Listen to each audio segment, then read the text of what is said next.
complete 10 volume set of The Bookshelf for Boys from 1958. I made a video, posted a video on March 29th of this year, of 2024. Today is May 7th of 2024, so a little over a month later. And I sold it. If you remember from that video, I picked this up at a thrift store when I was going to a particular thrift store twice a week for about 45 minutes on average. I'm no longer going to that thrift store, but I did pick these up, and it's 10 volumes. In this set. It's pretty cool. It's from 1958.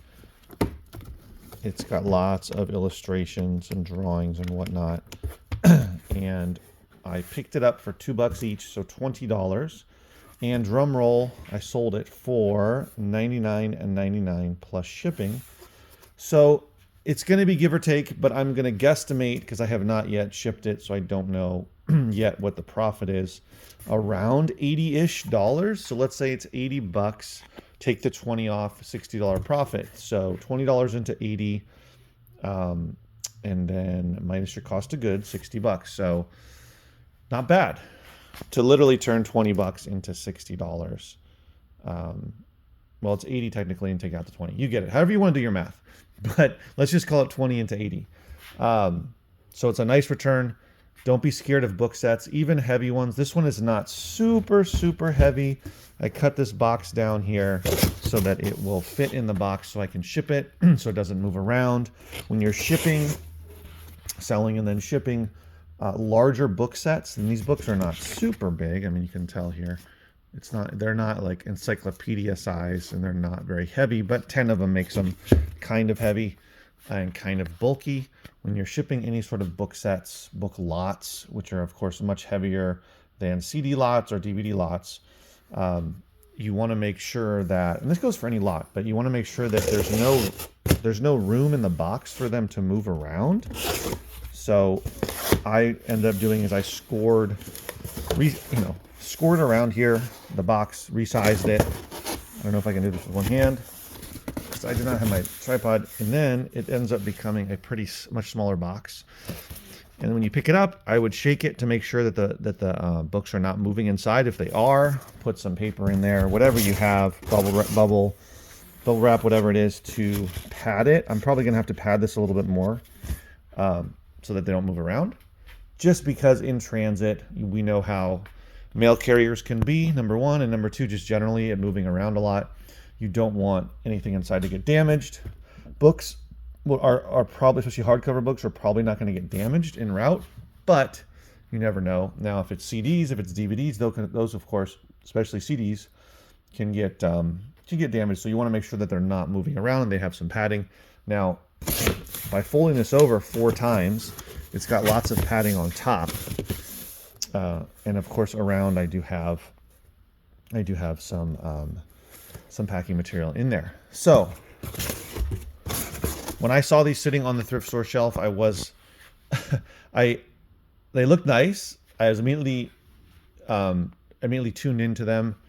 There was another group of older books, vintage books as well, that I looked up and was not complete, wasn't worth it, but this was complete and was worth it. And it took literally from the 27th of March. So yeah, about 5-ish weeks, 5.5 weeks for it to sell. So not bad.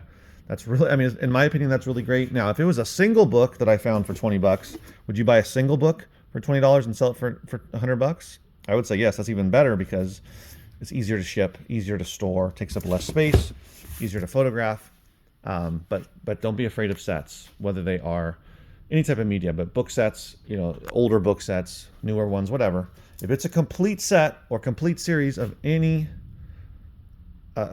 then, any type of media. It could be a series of CDs, it could be DVDs, whatever it is. If it's complete, it's going to be worth more money than obviously if it's missing 1 or 2. And depending on the item, it can be worth a good chunk of money. So don't be afraid to sell these. This one sold relatively quickly, and happy with the sale. So I just wanted to share that with you guys as I have to take off now. I'm in the warehouse, but I have been down in the bookstore going through lots and lots of books that need to be gone through. But anyway, wanted to share this with you. It was a nice sale. I remember making the video and saying, let's see how long it's going to actually take to sell. And it didn't take very long. So definitely pick stuff up like this. And if you are buying in bulk, whether you are doing estate sales, or whether you're doing garage sales, or whatever it is, or you're getting pallets, you're probably going to come across book sets as well in series. So you can kind of accumulate them over time. Sometimes they'll come complete like this, and you can just put them together right away and, and put them up for sale. But sometimes you might have to actually accumulate them. And even if it's something like this, that let's say it's missing one book, it's kind of, you could probably still sell it, but it's going to be a little bit less. Instead of $100, maybe it'll be 75, 70, it'll be a decent amount less, because then someone has to find the other one. But if you're getting it for super cheap, free, or a couple bucks or less for all the books, then it could be worth it as well. All right, guys, thanks for watching. See you in the next video. Take care.